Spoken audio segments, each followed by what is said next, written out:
자, 오늘 말씀의 제목은 사탄이 그 옥에서 놓여. 요한계시록 20장 7절에서 10절입니다. 사탄이 그 옥에서 놓여. 요한계시록 20장 7절에서 10절. 다 찾았습니까? 함께 봉독하도록 하겠습니다. 시작. 천년이 참에 사탄이 그 옥에서 놓여 나와서 땅의 사방 백성 곧 곡과 마곡을 미혹하고 모아 싸움을 붙이리니 그 수가 바다의 모래 같으리라. 그들이 지면에 널리 퍼져 성도들의 짐과 사랑하시는 성을 두르매 하늘에서 불이 내려와 그들을 태워버리고 또 그들을 미혹하는 마귀가 불과 유황못에 던져지니 거기는 그 짐승과 거짓 선지자도 있어 세세토록 밤낮 괴로움을 받으리라. 참 그 영원히 밤낮 괴로움을 당한다. 참 무섭죠, 지옥이라는데. 자, 요한일서 5장 18절입니다. 하나님께로부터 난 자는 다 범죄하지 아니하는 줄을 우리가 아노라. 그 이유는 뭡니까? 하나님께로부터 난 자는 범죄하지 않는다. 이유는 하나님께로부터 나신 자가 그리스도께서 영으로 그를 지키심에 악한 자가 그를 만지지도 못하느니라입니다. 분명히 성도는 하나님께로부터 나신 자 그리스도께서 완벽하게 지키고 계십니다. 그래서 악한 자, 마귀가 성도를 어떻게 할 수 없다는 말씀이 요한일서 5장 18절입니다. 이게 결론입니다. 그런데 예수님께서는 어떻게 말씀하셨는가? 요한복음 6장 37절입니다. 아버지께서 내게 주시는 자는 다 내게로 올 것이요. 내게 오는 자는 내가 결코 내쫓지 아니하리라. 아멘? 아버지께서 내게 주시는 자는 다 내게로 오게 되어 있다. 그리고 나는 아버지께서 내게 보내신 자를 절대 한 사람도 내쫓지 않을 것이다. 그리고 요한복음 6장 40절을 보시면 내 아버지의 뜻은 아들을 보고 믿는 자마다 영생을 얻는 이것이니 마지막 날에 내가 이를 다시 살리리라 하시니라. 이렇게 말씀하셨습니다. 그런데 이렇게만 말씀하시는 거 또 있습니다. 요한복음 10장 27절에서 29절입니다. 내 양은 내 음성을 들으며 나는 그들을 알며 그들은 나를 따르느니라. 내가 그들에게 영생을 주노니 영원히 멸망하지 아니할 것이요 또 그들을 내 손에서 빼앗을 자가 없느니라. 그들을 주신 내 아버지는 만물보다 크심에 아무도 아버지 손에서 빼앗을 수 없느니라. 아멘. 참목자이신 그리스도에게 맡겨진 양은 아무도 빼앗아가지 못합니다. 아멘. 여러분 빌립보서 2장 13절을 보시면 이런 말씀이 있습니다. 너희 안에서 행하시는 이는 하나님이시니. 이 말을 따갑게 들어야 됩니다. 너희 안에서 행하시는 이는 하나님이시니 자기의 기쁘신 뜻을 위하여 너희에게 소원을 두고 행하게 하시나니. 아멘. 여러분 잘 아시는 구절이죠. 그런데 이 성경 구절을 사람들은 어디에 강조점을 줍니까? 어디에 힘을 줍니까? 너희에게 소원을 두고 행하게 하시나니. 여기에 눈이 고정된다는 거예요. 그런데 잘 보세요. 너희 안에서 행하시는 이는 뭡니까? 하나님입니까? 하나님입니다. 너희 안에서 행하시는 이는 하나님이시니입니다. 그러면 너희에게 소원을 두고 행하게 한다 할 때 이 행하게 한다라고 하는 이 행함은 철저하게 수동태입니까? 능동태입니까? 수동태죠. 수동태. 우리가 백날 행해본들 그것은 누구의 조정을 당한다? 내 안에 계신 하나님께서 조정하고 계신다. 이런 뜻으로 하신 말씀인데 이상하게 그 본뜻은 왜곡을 시키고 뒤에 부분만 받아들여서 내가 하겠다는 거예요. 하나님 뺍니다. 그러면서 어떻게 기도합니까? 하나님이여 하나님 뜻대로 내가 행하게 하여 주시옵소서. 이런다니까요. 그러면서 덧붙이는 말이 능력 주시옵소서. 그럽니다. 또 뒤에.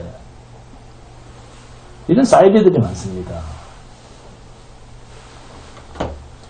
이런 식으로 이 구절을 너무 좋아하며 받아들인다는 거예요.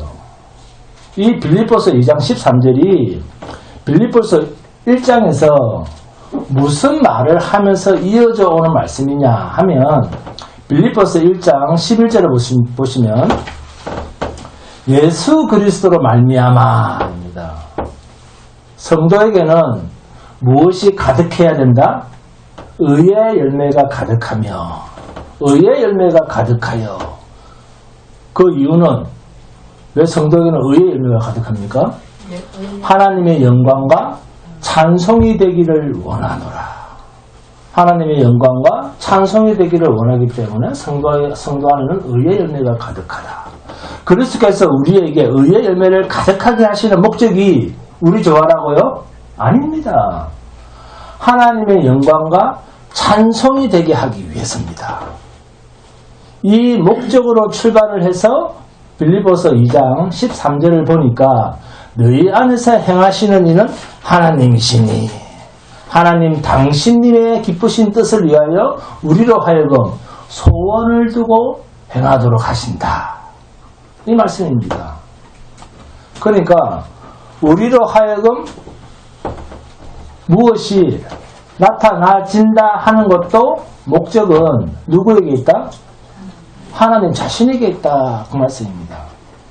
그러니까 여러분이나 여러분의 자녀나 여러분의 사업이 이 세상에서 출세하고 성공했다고 합시다.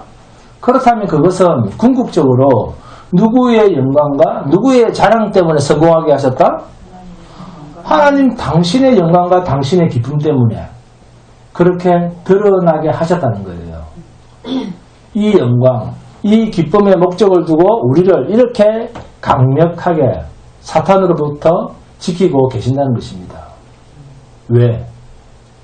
우리는 미혹, 비슷한 거짓을 구분할 능력이 없기 때문에 하나님이 우리 안에서 우리를 끌어가시는 거예요. 진리이신 분이 우리 안에 영으로 그래서 오신 것입니다. 자, 요한일서 봅니다. 요한일서 4장 4절에서 6절입니다. 요한일서 4장 4절에서 6절.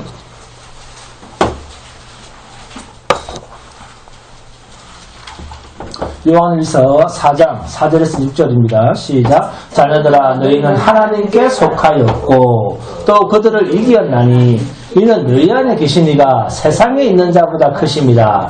그들은 세상에 속한 거로 세상에 속한 말을 하며 세상이 그들의 말을 듣느니라. 우리는 하나님께 속하였으니 하나님을 아는 자는 우리의 말을 듣고 하나님께 속하지 아니하는 자는 우리의 말을 듣지 아니하느니 진리의 영과 미혹의 영을 이로써 아느니라. 진리의 영이 함께하지 않으면 절대로 미혹을 분별할 능력이 없다. 이 말씀 아닙니까? 우리가 하나님께 속했다는 것이 무엇을 확증합니까? 진리의 영이 나와 함께 하심으로 확정되어진 것입니다. 성도는 하나님께서 지키시고 하나님께서 함께 하시는 자입니다. 자, 본문 9절입니다. 그들이 지면에 널리 퍼져 성도들의 진과 사랑하시는 성을 두르매 하늘에서 불이 내려와 그들을 태워버리고. 아멘. 성도들의 이 진이 헬라어로 파렘볼레라고 하는 말인데 뜻은 야영지, 진지, 전투, 대형을 이룬 군대라고 하는 뜻입니다. 그러니까 성도들의 무리와 사랑하시는 성을 사탄이 곡과 마곡을 미혹해서 끌어모은 그 수가, 자, 본문 8절에 바다의 모래알같이 엄청난, 이 바다의 모래알같이라는 이 표현이 또 어디에서 나오죠? 네? 구약에서. 네. 그렇죠. 창세기 22장 17절입니다. 내가 내게 큰 복을 주고 내 씨가 크게 번성하여 하늘의 별과 같이 바다의 모래와 같게 하리니 내 씨가 그 대적의 성문을 차지하리라. 그런데 사탄이 이 수만큼 끌어모은 자들이라는 거예요. 얼마나 많습니까? 이 사탄을 따르는 무리들이 바다의 모래 같다. 그러니까 사탄이 누구를 흉내낸다? 하나님을 흉내내는 거예요. 하나님처럼 높아지고자 한다는 것입니다. 땅의 모든 곡과 마곡을 미혹해서 끌어모은 숫자가 하나님께서 아브라함에게 약속한 그 많은 후손들의 수만큼, 이 말을 한 단어로 뭐라고 합니까? 미혹이라는 거예요. 비슷하다. 여기 끌려간 자들이에요. 어떻게 하든지 하나님처럼 높아지고자 하는데, 자, 유다서 1장 6절입니다. 또 자기 지위를 지키지 아니하고 자기 처소를 떠난 천사들을 첫날의 심판까지 영원한 결박으로 흑암에 가두셨으며. 아멘. 자기 처소를 떠난, 왜 자기 처소를 떠났죠? 왜? 하나님의 자리까지 높아지고자 하는 교만과 욕심 때문에 자기의 자리를 떠났다는 거예요. 그래서 욕심이 잉태한 즉 뭐를 낳고? 죄를 낳고, 죄가 장성한 즉 사망을 낳느니라. 자, 욕심을 그래서 다른 말로 바꾸면 뭡니까? 교만입니다. 교만. 그러니까 사탄은 자기 자리에서 만족하지 못한 교만으로 인해서 하나님이 이 세상을 지으시고 가두어버린 것입니다. 그런데 그들이 성도들의 무리, 교회와 사랑하시는 성전을 삥 둘러싼 거예요. 다른 말로 하면 하나님의 나라를 사탄이 정복해 보려고 뺑 둘러싼 거예요. 그래서 계시록 21장으로 가면 무슨 말이 등장합니까? 새 예루살렘.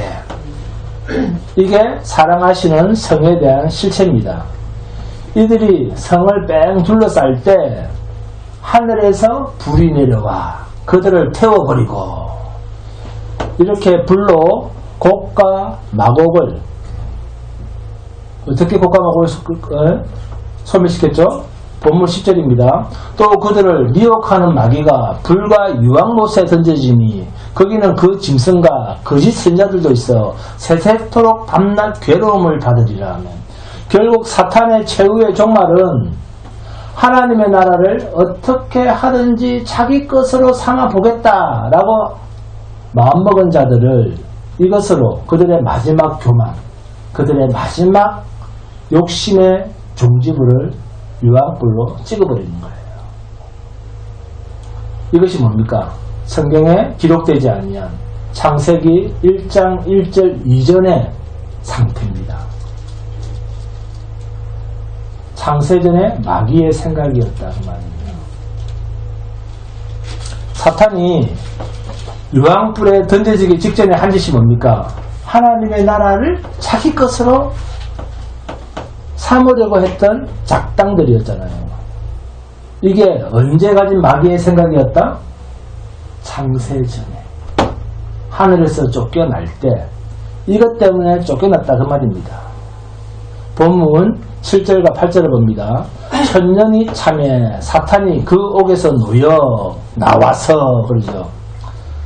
자, 본문 7절에서 8절 바로 앞까지 끊어서 사선으로 하나로 묶습니다.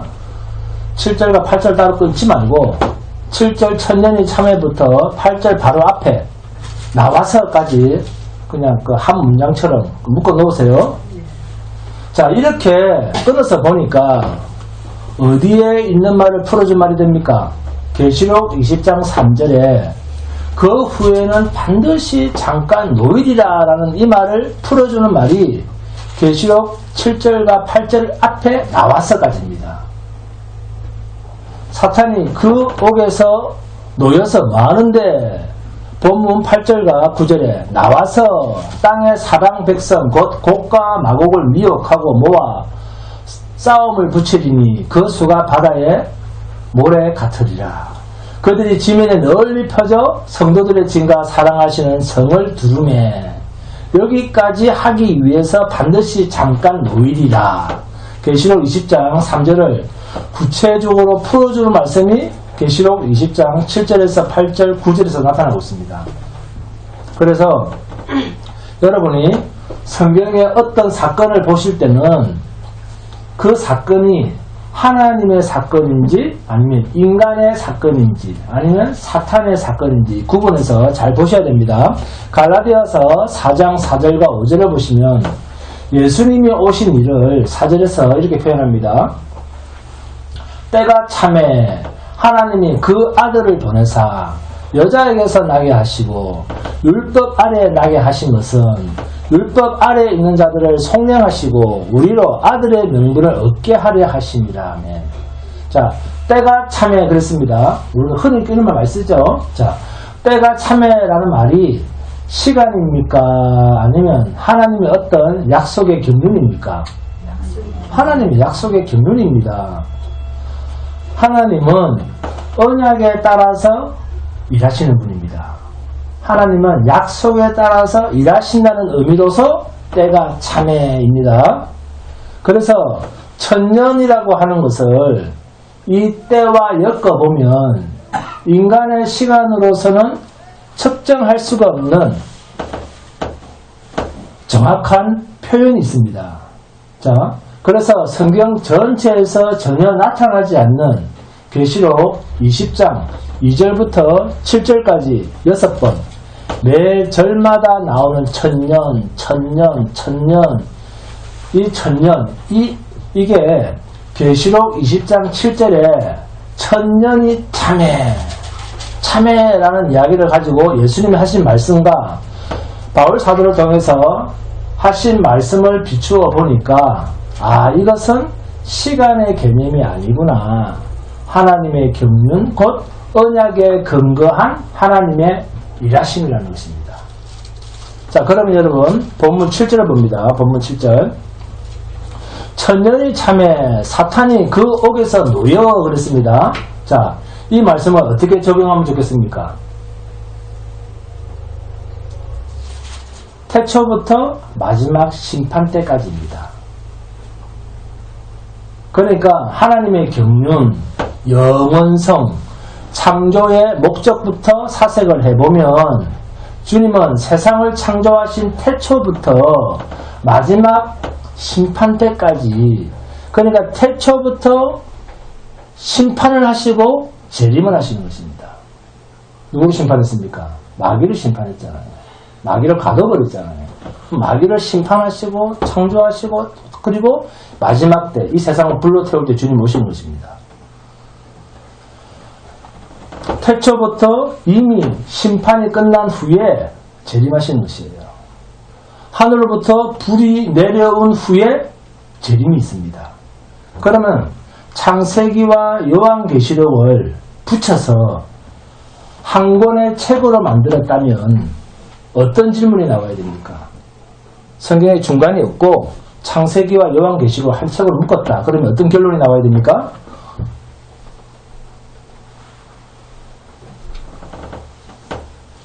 자, 어떤 질문? 태초에 하나님이 천지를 창조하시니라. 자, 그러면 창세기 1장 1절이 태초에 하나님이 천지를 창조하시니라입니다. 그런데 성경을 우리가 쭉 읽어보니까 뭐라고 말합니까? 불로 이 세상을 태우고 없애버릴 것이다 그랬습니다. 그죠?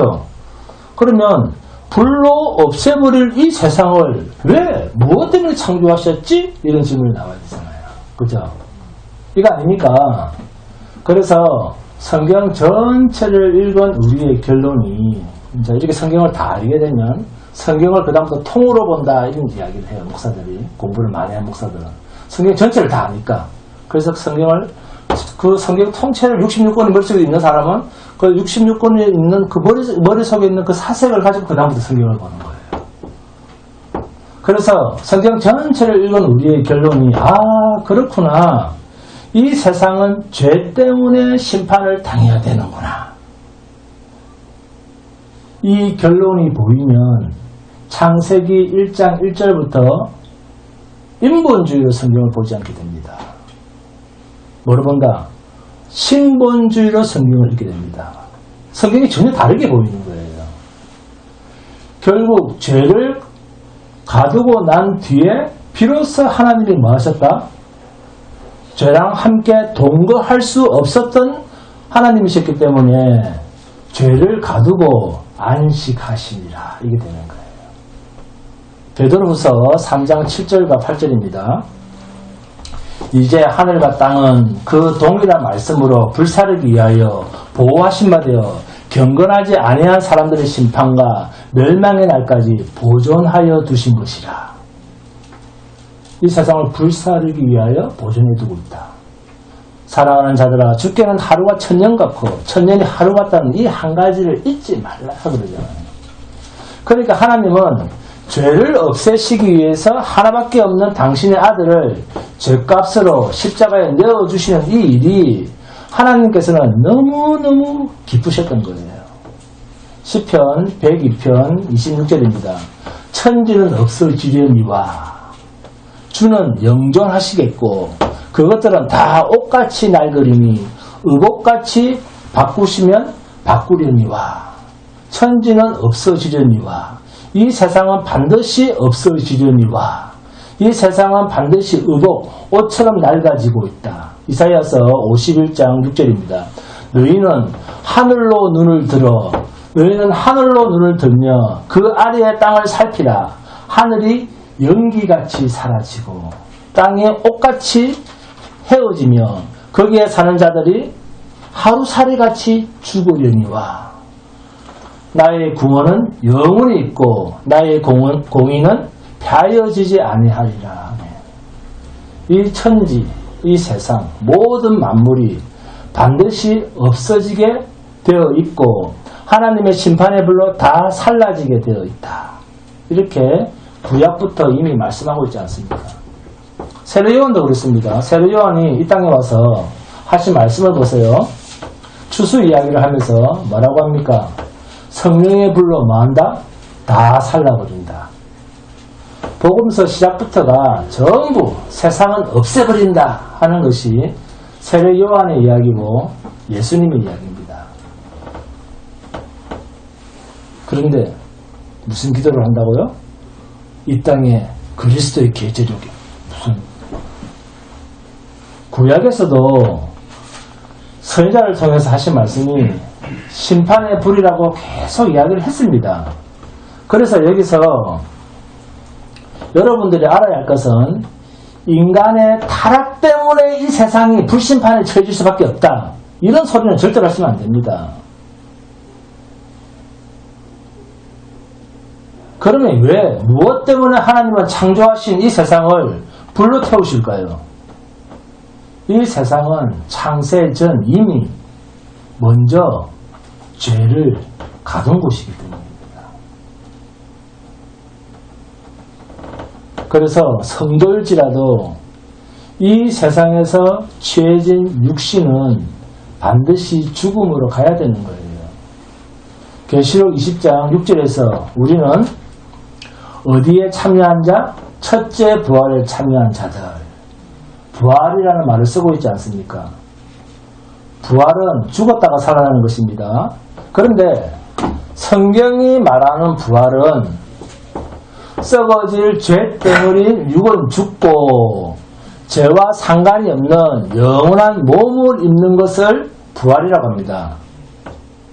다시는 죄 때문에 오염이 되어서 죽음에 직면하거나 죽음에 처해질 수 없는 신분이 된 자를 부를 때 첫째 부활에 참여한 자 이렇게 부릅니다. 한 번 죽는 것은 우리에게 정해진 것이지만 두 번째 죽음 심판에 놓이지 않도록 조심하라. 마태복음 10장 28절입니다. 몸은 죽여도 영혼은 능히 죽이지 못하는 자들을 두려워하지 말고 오직 몸과 영혼을 능히 지옥에 멸하실 수 있는 이를 두려워하라. 네? 육신이 죽는 것은 무엇 때문에 죽는 겁니까? 네, 안금나 이사님. 우리 육신이 죽는 것은 아파서 죽는 거예요? 늙어서 죽는 겁니까? 죄 때문에 죽는 거예요. 결국은 그 결과는 죄 때문에 죽은 거예요. 네? 교통사고 나서 죽었다. 그게 아니고 사실은 죄 때문에 죽은 겁니다. 암병 걸려 죽었다가 아니고 사실 죄 때문에 죽은 거예요. 우리가 말은 그렇게 하지만 속마음은 어떻게 생각합니까? 죄 때문에 죽었구나. 이게 우리의 생각입니다. 기독교인의 생각이에요. 그러면 이 죄를 다른 말로 바꾸면 왜 죽는 겁니까? 그러면 오늘까지 지금까지 설교를 들었잖아요. 그러면 이 죄를 다른 단어로 다 바꾸면 우리는 왜 죽는 걸까? 창세전 이야기를 했죠. 사탄 때문에 우리가 죽는 거예요. 마귀 때문에 죽는다 그 말입니다. 네? 인간의 타락 때문에 이 마귀의 미혹을 받아서 결국 원인은 마귀한테 있습니다. 세상의 멸망과 불심판이 왔다고 인간과 직결을 시키면 안 됩니다. 요한일서 3장 봅니다. 요한일서 3장 8절에서 10절입니다. 요한일서 3장 8절에서 10절 함께 공독합니다.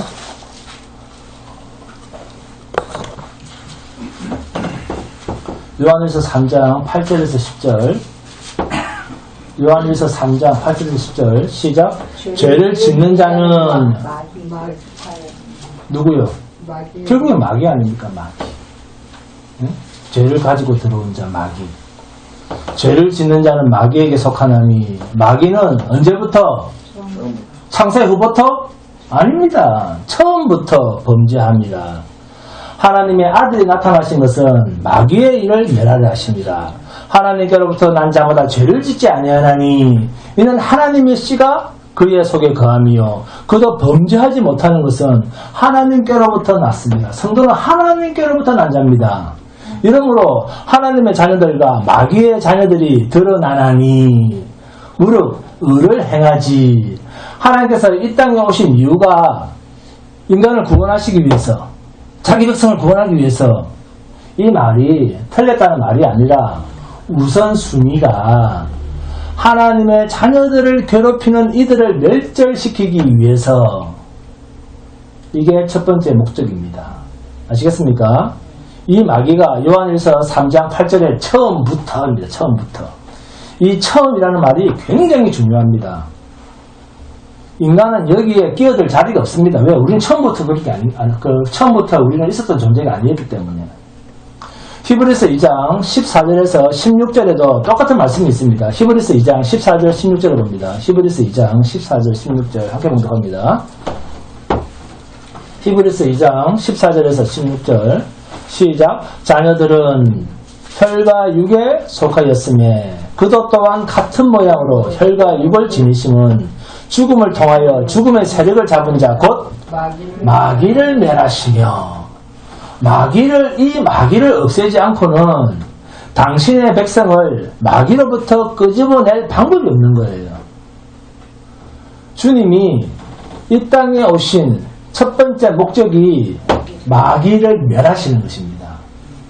그러면 이 마귀가 처음부터 범죄했다는 말은 창세기 1장 1절과 관련이 있는 말씀입니다.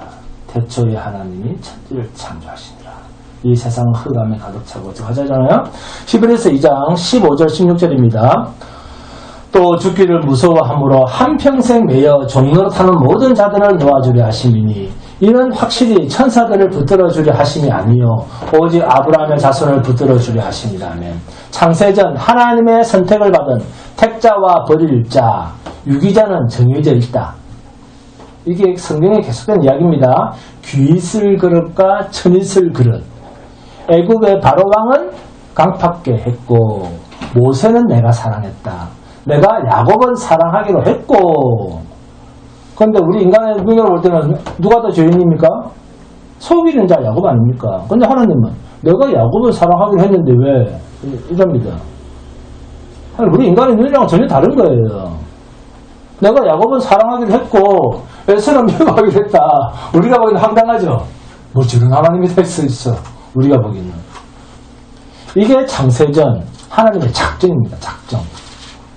이렇게 결정하신 후에 여러분을 보내신 거예요. 그럼 먹을 게 뭐가 있습니까? 벌써 다 결정 난 건데. 이렇게 결정하신 후에 하나님의 당신의 백성을 이 불심판에 놓여질 이 세상에 여러분을 막 집어 던지신 거예요. 그래서 우리가 온 겁니다. 내가 오고 싶어서 왔다 하는 손 한번 들어보세요. 내가 이 세상에 오고 싶어서 왔다. 네? 이게 비밀이라는 겁니다. 하나님의 비밀. 누구를? 버릴 자도 당연하지만 택할 자도 이 세상에 던져놓았다는 것입니다. 어디에? 죄 덩어리, 흑암 속 세상으로. 이게 비밀입니다. 성도의 신분이 세상에 던져질 때 하나님은 왜 당신의 자녀를 불타 없어질 죄 덩어리 속 세상에 던졌는가 하는 것을 잘 아셔야 됩니다. 하나님의 하나밖에 없는 아들일지라도 죄가 없으신 분이 죽고 다시 살아나는 이 일이 없이는 하나님의 영광에 참여할 수 없다 하는 것이 성경의 선언입니다. 그러니까 맏아들 되시는 주님을 따라 오고 오는 하나님의 아들들이 그 길을 따라가야지 하나님의 영광, 영화로움에 참여할 수가 있는 거예요. 하나님의 아들이 이 세상에서 죽었으면 우리들도 이 세상에서 죽어야 됩니까? 말아야 됩니까? 그러니까 고난, 핍박, 심지어는 사탄으로부터 육이 죽임을 당하는 것까지 하나님의 영화로움에 참여하는 필수 코스라고 하는 것이 성경의 선언입니다. 고난이 이상한 게 아니에요. 이 세상 어차피 죄덩어리니까. 저 여죄라는데 그러면 안 됩니다. 저 좀 이상해. 다 이상합니다. 죄 속에 있으니까. 알고 보면 우리 다 이상한 사람이에요. 계시록 20장 6절입니다.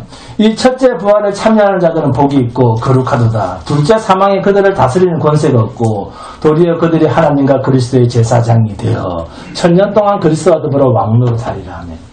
의의 열매가 가득한 첫째 부활에 참여하는 자, 성도죠. 이미 처음부터 하나님 나라의 백성으로 성격되어 있는 자가 왜 복이 있는가? 둘째 사망이라고 하는 이 해를 입지 않고 오히려 그들을 다스리는 권세가 있다. 이렇게 이야기를 하고 있습니다. 이 둘째 사망이란 무엇인가? 자, 인간은 한번 죽으면 그 다음은 모르잖아. 박관영 성도님 그렇지 않습니까? 인간은 한번 죽으면 그 다음 압니까? 모르잖아요. 그죠?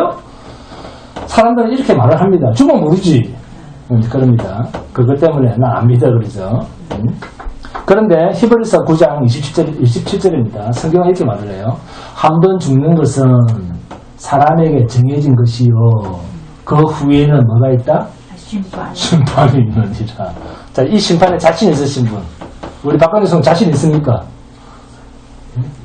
하나님 심판에 자신 있습니까? 우리가 교도소를 6개월만 가도 긴 세월인데 영원히 불 가운데 있다. 이게 무서운 겁니다. 육신이 한 번 죽는 것으로 끝나지 않는다. 이렇게 말씀하시잖아요. 그 후에는 반드시 심판이 있다. 이렇게 말씀을 하고 있습니다. 이와 같은 내용이 요한계시록 20장 11절에서 15절까지 생생하게 말씀하고 있습니다. 자, 히브리서 9장을 봅니다. 히브리서 9장 26절에서 28절 하게 공부합니다. 히브리서 9장 26절에서 28절.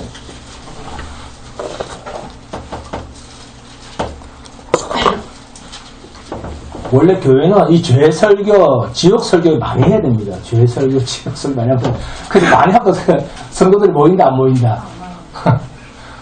듣기 좋아한다, 듣기 싫어한다.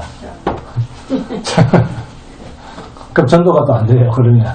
자, 히브리서 9장 26절에서 28절 시작. 그리하면 그가 세상을 창조한 때부터 자주 고난을 받았어야 할 것이로되 이제 자기를 단번에 제물로 드려 죄를 없이 하시려고 세상 끝에 나타나셨느니라. 한 번 죽는 것은 사람에게 정해진 것이요 그 후에는 심판이 있으리니 이와 같이 그리스도가 많은 사람의 죄를 담당하시려고 단번에 들으신 바 되셨고 구원에 이르게 하기 위해서 죄와 상관없이 자기를 바라는 자들에게 두 번째 나타나시리라 하면 첫째 부활에 참여한 백보자 심판, 영원한 하늘과 새 땅으로 들으시기 위한 영광스러운 몸을 있게 하시기 위한 하나님의 현현입니다. 여러분, 성경에서 말하는 이 사탄의 속성이 뭡니까? 자, 지금까지 이렇게 읽어보면, 우리가 계시록을 해보면, 이 사탄의 속성이, 하나님의 속성이 있잖아요. 사랑, 뭐 속성이 있잖아요. 그러듯이 사탄에게도 어떤 속성이 있습니까? 본문, 그렇습니다. 본문 마지막에 있는 미혹입니다. 늘 사람을 꼬십니다. 네? 미혹하는 마귀가, 여기서 미혹이라고 하는 말은 방향이 피조물에게 쓰는 말입니다. 미혹이라는 말은 사람한테, 그러니까 피조물에게만 쓸 수 있는 말이에요. 미혹이라고 하는 말은, 자, 그런데 이 미혹이라고 하는 말을, 자, 사람한테 안 쓰고 방향을 바꿔서 하나님께로 이 방향을 바꾸면 이 미혹이라고 하는 말이 어떤 말로 바뀔까요? 우리가 성경을 읽으면 여러 개 머리 좀 돌아가야 됩니다. 네. 자, 이 미혹이라는 말을 하나님께로 방향을 바꿔보면, 인간한테 적용을 안 시키고 하나님께로 적용을 시키면 대적입니다. 대적. 대적. 네? 본문 10절에 있는, 자, 미혹의 줄을 끊고 대적 읽습니다. 하나님을 대적하다. 이렇게 적어 놓으세요. 하나님의 백성을 미혹하는 일이 결국에는 누구를 대적하는 일이다? 하나님을 대적하는 일이 되는 거예요. 네? 우리가 그렇잖아요. 그 어렸을 때, 진짜 귀한, 진짜 자기 아버지가 대통령이라든지, 아니 어떤 권세를 가지고 있는 자녀가 있으면 우리 그 애를 함부로 합니까? 안 합니까? 함부로 안 하잖아요. 그렇듯이 그런 겁니다. 그래서 대적과 미혹은 함께 쓰지 않고 항상 방향을 정조준하는 일입니다. 그 속성이 미혹입니다. 하나님까지 속이려고 하고, 근데 속을 하나님도 아닌데, 특히 피조물 사람을 속이는 게 미혹입니다. 계시록 12장 12절 한 경 합니다. 계시록 12장 12절 시작. 그러므로 하늘과 그 가운데 거하는 자들은 즐거워하라. 그러나 땅과 바다는 화 있을진저 이는 마귀가 자기의 때가 얼마 남지 않은 줄을 알므로 크게 분내어 너희에게 내려갔음이라 하더라 하면, 잠깐 자기의 때가 얼마 남지 않은 줄 알고 크게 분내어 화를 내어 너희에게로 내려갔다. 이 말이 계시록 12장 7절과 9절입니다. 함께 봉독합니다. 계시록 12장 7에서 9절 시작. 하늘에 전쟁이 있으니 미가엘과 그의 사자들이 용과 더불어 싸울세. 용과 그의 사자들과 싸우나 이기지 못하여 다시 하늘에서 그들이 있을 곳을 얻지 못한지라. 큰 용이 내쫓기니 옛뱀 곧 마귀라고도 하고 사탄이라고도 하며 온 천하를 깨는 자라. 그가 땅으로 내쫓기니 그의 사자들도 그와 함께 내쫓기니라 하면, 반드시 잠깐 놓인다는 말은 이 세상 마귀로서는 감옥 속에 갇혀있는, 그죠? 응? 마귀는 이제 하늘로 들어갈 수가 없어요. 그러니까 마귀로서는 감옥 속에 갇혀있는 영원한 불못, 유황불에 들어갈 때까지 마귀 입장에서는 뭐다? 이 세상은 자기의 때가 얼마 남지 않은 시간인 그런 운명이다. 그 말입니다. 본문 7절에 천년이 참해 사탄이 그 옥에서 놓여본들 그것은 창세부터 마지막 불못에 들어갈 때까지입니다. 마귀 입장에서는 자기의 때가 얼마 남지 않은 줄 알고 길을 쓰고 자기의 편들을 끌어모으는 거예요. 하나님을 대적하게 하기 위해서. 이게 본문 8절에 곡과 마곡이라는 말입니다. 이 곡과 마곡이라고 하는 말은 에스겔서 38장, 39장에 나오는 이야기입니다. 잘 읽어보세요. 결론적으로는 성도는 하나님께서 지켜내심을 받는 신분입니다. 그런 이야기를 하고 있어요. 자신이 애를 쓴다고 죽음에서 피해지는 게 아닙니다. 하나님께서 반드시 지키신다. 자, 성경 어디에 있는 말입니까? 요한일서 5장 18절입니다. 하나님께로부터 난 자는 다 범죄하지 아니하는 줄을 우리가 아노라. 하나님께로부터 나신 자가 그를 지키시며, 성도를 지키시는 거예요. 악한 자가 그를 만지지도 못하느니라. 요한복음 6장 37절 이하, 요한복음 10장 27절 이하에서 계속 나옵니다.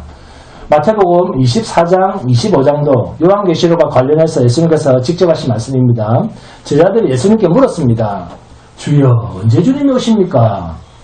오실 땐 또 어떤 징조, 그 징조가 어떤 겁니까? 이렇게 제자들이 때와 징조를 물었습니다. 아시죠? 그러니까 주님의 대답이 뭐였습니까? 때와 징조를 물으니까 주님의 네? 하나님만이 아시는. 그렇죠. 나도 모르고 너희도 모른다. 자, 여기서 때란 철저하게 시간입니까? 아니면 하나님의 주권에 관한 이야기입니까? 하나님의 주권에 관한 이야기입니다. 쉽게 말하면 그건 하나님의 장중에 있는 일이니까 내가 말할 영역이 아니야. 그 뜻입니다. 그렇지만 내가 너에게 징조는 말해줄 수가 있어. 어디에 나옵니까? 마태복음 24장에 나옵니다. 자, 봅니다. 마태복음 24장 3절에서 5절입니다. 마태복음 24장 3절에서 5절 한 개 봉독합니다. 마태복음 24장 3절에서 5절 시작. 예수께서 감람산 위에 앉으셨을 때 제자들이 조용히 와서 이르되 우리에게 이르소서 어느 때에 이런 일이 있겠사오며 또 주의 임하신가 세상 끝에는 무슨 징조가 있사오리까. 자, 징조를 물었죠. 자, 징조를 묻는데 이 징조를 묻는 예수님의 대답을 잘 보세요. 주한기양 잘 보세요. 네? 시작. 예수께서 대답하여 이르시되 너희가 사람의 미혹을 받지 않도록 주의하라 그럽니다. 무엇이 핵심입니까? 마지막 때 우리가 주의해야 할 것이 뭐랍니까? 미혹이랍니다. 이게 징조라는 거예요. 미혹. 이 징조를 조심해라. 5절 봅니다. 시작. 많은 사람이 내 이름으로 와서 이르되 나는 그리스도라 하여 많은 사람을 미혹하리라. 이 징조입니다. 미혹을 아주 강조합니다. 그리고 마태복음 24장 자 9절에서 12절을 봅니다. 한 개 봉합니다. 마태복음 24장 9절에서 12절. 그런데 우리는 비슷한 것은 다 똑같다 생각을 하죠. 네. 우리는 칼같이 가르는 그런 마음 자체가 없어요. 우리 속을 보면. 9절에서 12절 시작. 그때 사람들이 너희를 환란에 넘겨주겠으며 너희를 죽이리니 너희가 내 이름 때문에 모든 민족에게 미움을 받으리라. 그때 많은 사람이 실족하게 되어 서로 잡아주고 서로 미워하겠으며 거짓 선지자가 많이 일어나 많은 사람을 미혹하겠으며 불법이 성함으로 많은 사람의 사랑이 식어지리라며.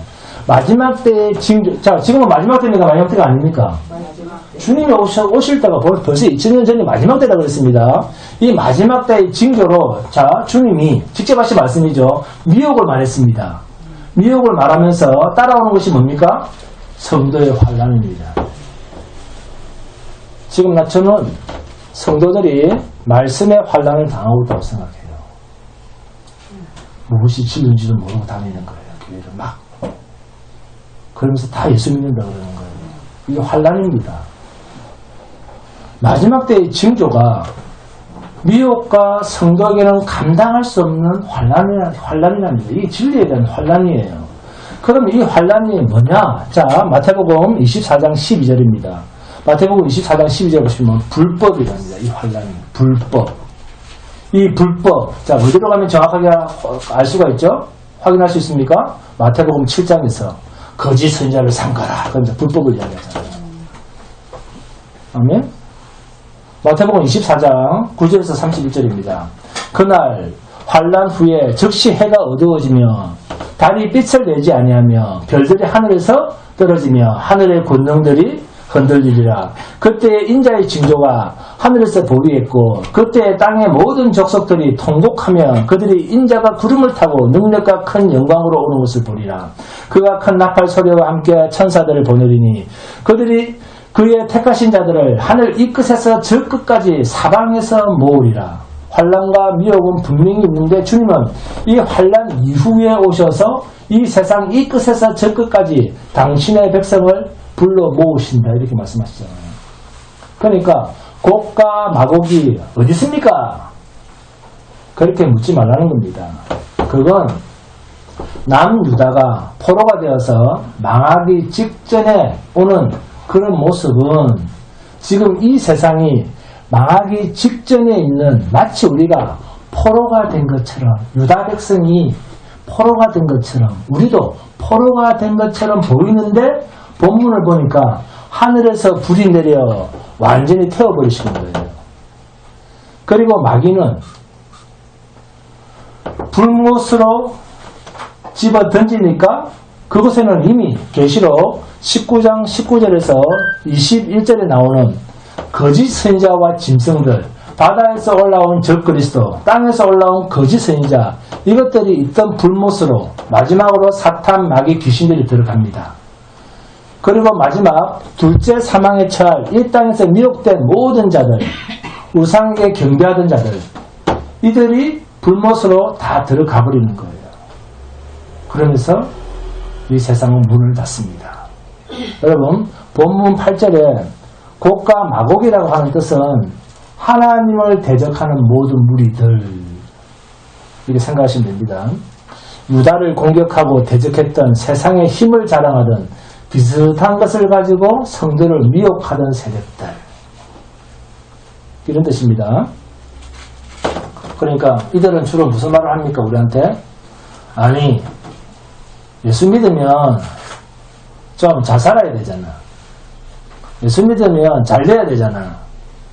예수를 믿고 전지전능하신 하나님을 믿으면 우리가 세상에 눌림을 당하는 게 아니라 우리가 세상을 눌러야 되잖아. 늘 빌빌대면 안 되잖아. 이렇게 말하는 자들이 곡과 마곡의 무리들입니다. 이들이 사탄에게 미혹된 자들입니다. 본문 8절에서 10절 봅니다. 나와서 땅의 사방 백성 곧 곡과 마곡을 미혹하고 모아 싸움을 붙이리니 그 수가 바다의 모래 같으리라. 그들이 지면에 널리 퍼져 성도들의 진과 사랑하시는 성을 두르매 하늘에서 불이 내려와 그들을 태워버리고 또 그들을 미혹하는 마귀가 불과 유황못에 던져지니 거기는 그 짐승과 거짓 선자도 있어 세세토록 밤낮 괴로움을 받으리라. 네? 이들의 결국이 이렇게나 비참합니다. 부러워할 게 아무것도 없습니다. 그들이 아무리 하나님이 사랑하시는 성도들의 진과 사랑하시는 성을 둘러싸도 하나님께서 하늘로부터 불을 내려서 순식간에 확 태워버리십니다. 여러분, 밤모섬에 사도 요한에게 죽음을 기다리고 있었던 그 사도 요한에게 하나님께서 이런 환상을 보여주셨을 때 사도 요한은 자신에게 그 어떤 환란이 오든 찬송하지 않았겠습니까? 그 감옥에서 그 어떤 고통에서도 기쁨이었지 않았겠습니까? 이런 기쁨이 여러분 속에 있습니까? 이 말씀을 받고 사도 요한은 세상의 환란을 넉넉히 이기고도 남았을 것입니다. 오늘도 주님은 우리 안에 의의 열매를 가득 담아서 우리의 자랑이 아닌 하나님의 기쁨, 하나님의 찬송, 하나님의 영광을 드러내시기 위해서 반드시 하나님의 열심으로 저와 여러분을 이 환란 가운데서 이 사탄의 미혹 가운데서 지켜주신다는 이 약속, 하나님의 약속, 이 진리의 말씀만이 우리에게 세상을 이기는, 마귀를 이기는 능력이 됩니다. 아멘이선 할렐루야. 예수님이 광야에서 온갖 종류의 시험을 다 당하셨지만 그 마귀의 시험을 40일 금식 가운데 계시면서도, 그러니까 40일 금식 가운데 있었단 말은 죽음의 직면에 있었다 그 말이잖아요. 죽음의 직면에 있는 가운데서도 이겨낼 수 있었던 것은 하나님의 약속 곧 말씀 때문이었습니다. 1.1도 변하지 않는 이 하나님의 말씀이 이 세대에도 하나님의 말씀이 역동적으로 살아서 역사하시지 않습니까? 성도로 살아간다는 것은 종교적 열심도 아니요, 우리가 세상 속에서 얻은 것을 하나님께 보여주는 그런 것도 아닙니다. 하나님 나 이만큼 했습니다. 그런 것도 아니에요. 성도로 살아간다는 것은 오직 하나님의 말씀, 이거 붙들고 사는 삶, 이게 믿음입니다. 오직 성도는 믿음으로 사는 자입니다. 에베소서 2장 전체를 집에서 개인적으로 한번 읽어보시고, 자, 이 중 중요 구절만 찍어서 자, 함께 봉독하도록 하겠습니다. 에베소서 2장 1절부터입니다. 에베소서 2장 1절 봅니다. 에베소서 2장 1절부터 봅니다. 자, 그는 허물과 죄로 죽었던 너희를 살리셨도다. 자, 함께 따라 읽어도 됩니다. 자, 함께 봉독합니다. 그는 허물과 죄로 죽었던 너희를 살리셨도다. 자, 머릿속으로 잘 인식하면서 보세요. 그 다음 4절 봅니다. 함께 시작. 긍휼이 풍성하신 하나님이 우리를 사랑하신 그 큰 사랑을 인하여입니다. 자, 그리고 6절에서 9절 함께 봉독합니다. 또 함께 일으키사 그리스도 예수 안에서 함께 하늘에 앉히시니 7절 이는 그리스도 예수 안에서 우리에게 자비하심으로써 그 은혜의 지극히 풍성함을 오는 여러 세대에 나타내려 하십니다. 너희는 그 은혜에 의하여 믿음으로 말미암아 구원을 받았으니 이것은 너희에게서 난 것이 아니요 하나님의 선물이라. 이런 부분은 줄을 쭉쭉 껐어요. 9절 행위에서 난 것이 아니니 이는 누구든지 자랑하지 못하게 함이라. 자, 13절 14절 봅니다. 시작. 이제는 전에 멀리 있던 너희가 그리스도 예수 안에서 그리스도의 피로 가까워졌느니라. 그는 우리의 화평이신지라. 둘로 하나를 만드사 원수된 것 곧 중간에 막힌 담을 자기 육체로 거시고. 자, 18절입니다. 이는 그로 말미암아 우리 둘이 한 성령 안에서 아버지께 나아감을 얻게 하려 하십니다. 20절에서 22절 시작. 너희는 사도들과 선지자를 터 위에 세우심을 입은 자라. 그리스도 예수께서 친히 모퉁이 돌이 되셨느니라. 그의 안에서 그물마다 서로 연결하여 주 안에서 성전이 되어가고 너희도 성령 안에서 하나님이 거하실 처소가 되기 위하여 그리스도 예수 안에서 함께 지어져 가느니라. 아멘. 우리가 하는 것이 아무것도 없는 수동태입니다. 하나님의 일이 하나님으로부터 시작되고 하나님께서 마치신다는 이 하나님의 열심을 한마디로 표현하면 뭡니까? 이게 복음이라는 말이에요. 복음. 하나님이 시작하신 일은 하나님이 마치신다. 이게 복음입니다. 이것을 우리에게 던졌는데 하나님이 시작했고 하나님이 마쳐 이것만 믿어 하면서 하나님 다 하셨잖아요. 창조부터 마지막 종말까지 다 만든 것을 우리 속에 훅 집어던져 넣은 것. 이게 뭡니까? 이 믿음입니다. 믿음. 이게 믿음이라는 선물입니다.